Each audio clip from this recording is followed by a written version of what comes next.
இது வந்து நிச்சயமாக ஒரு வரலாறாகியிருக்காரு. மறைஞ்சு போயிட்டு தான் நாங்கள் நினைக்கல. ஏன்னா எங்களுடைய சமுதாயத்திற்கு, ஸ்டண்ட் சமுதாயத்திற்கு அவர் பண்ணினா அவர் எங்களை எவ்வளோ பாதுகாப்பு கொடுத்தாரு, எங்களை எப்படியெல்லாம் அரவணைச்சார். ஒவ்வொரு ஸ்டண்ட் நடிகனுடைய பேரை 600 பேர் பேரையும் சொல்லுவார். அப்படி ஒரு பாசம் உள்ளவர். எல்லாம் சாப்பாடு போட்டாங்கன்னு கேட்டார். அவர் எங்களுக்காக ரத்தமே கொடுப்பார் அடிபட்டா. அந்த மாதிரி ஒரு பாசம் உள்ள எங்களுக்கு சொல்லலாம், தலைவன் கூட சொல்லலாம், அதில் ஒன்றும் பிரச்சனை கிடையாது.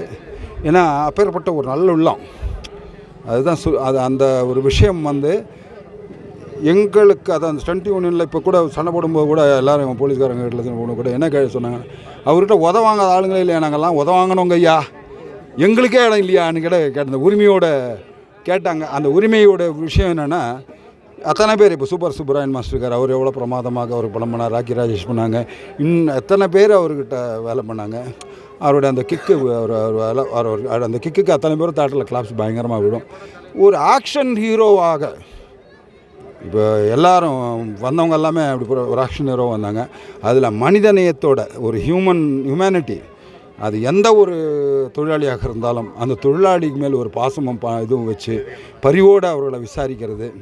அதான் சொல்லுவாங்க இல்லையா, மௌனத்தை மொழிபெயர்க்க தெரிந்தவர்களால் மட்டுமே இதயத்தை திறக்க முடியும்னு சொல்லுவாங்க. அதை போல் வர்றவனுடைய மௌனம் என்ன, எதுக்காக மௌனமாக இருக்கான், வீட்டில் என்ன சொன்னால் அம்மா உடம்பு சரியில்லையா, அம்மா உடம்பு சரியில்லையா அப்படின்னு கேட்டுருவார், பட்டுன்னு கேட்டுருவார். அது யாரும் சொல்ல வேண்டாம். அப்படி ஒரு உயர்ந்த உள்ளம். அது வந்து விதைக்க தான் பட்டிருக்கு, வரலாறாக்கப்பட்டிருக்கிறது.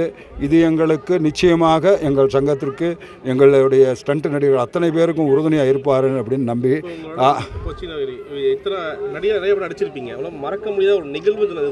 நிகழ்வுகள் எங்கள் ஆட்களுக்கெல்லாம் எக்கச்சக்கமாக இருங்க. ஒவ்வொரு சாதாரணமாக விஷயம் இல்லை. அவரை பிரபாகரன் கூட நினச்சி போலீஸ்காரன் கூப்பிட்டு போயிட்டான் காஷ்மீரில். அது அவர் அந்த கேப்டன் பிரபாகரன் படம் பண்ணதில் அவர் பவர மாதிரி இருக்கியே அப்படிங்கிற மாதிரி சாப்பிட போயிட்டு வந்தார். நம்முடைய ஃபைட்டர்ஸுங்களோட போய் சாப்பிட்டு வராரு காஷ்மீரில். வந்தால் போலீஸ்காரன் பார்த்துருக்காங்க. லாஸ்ட்டில் சாப்பிட்டு வந்தோடனே இப்படி தனியாக கூப்பிட்டு போயிட்டான். அவங்களுக்கு ஒரு டவுட், இவங்க எல்டிடி அப்படிங்கிற மாதிரி.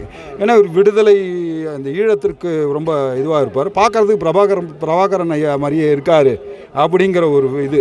அது இவருக்கு தமிழ் பற்று எப்படி இருக்கோ அதே போல் அந்த பிரபாகரன் அவர் பையனுக்கு அதுதானே விஜய் பிரபாகரன் வச்சார். ஸோ அந்த ஒரு பற்று, மொழி பற்று, அந்த ஈழத்தினுடைய பற்று, இதெல்லாம் இருக்கக்கூடியவர்னால அவர் அங்கே இது பண்ணாங்க. இந்த மாதிரி பல விஷயங்கள் அவருக்கு இருக்குது. அப்போ கூட அந்த ஸ்டண்ட் நடிகர்களையா இவங்க கூட இருக்கோம், நாங்களாம் படத்தில் நடிக்கிறவங்க. அப்போது ஒரு தமிழன் வந்து அங்கே ஒரு மிலிட்டரியில் ஐயோ ஒரு பெரிய நடிகருங்க அப்படின்னு அவர் சொல்லி அதுக்கப்புறம் வந்தது. அப்போ எல்லோரும் இந்த மாதிரி நிறைய இன்சிடென்ட்ஸு, அதாவது எல்லாருக்கும் உதவக்கூடிய ஒரு நல்லுள்ளம் படைத்தவர் இப்போ நம்மகிட்ட இல்லையே அப்படிங்கிறது. ஆனால் அவர் விதைச்சிட்டு போயிருக்க விஷயம் இருக்குது பார்த்தீங்களா, அதை நாங்கள் பார்த்தோம்.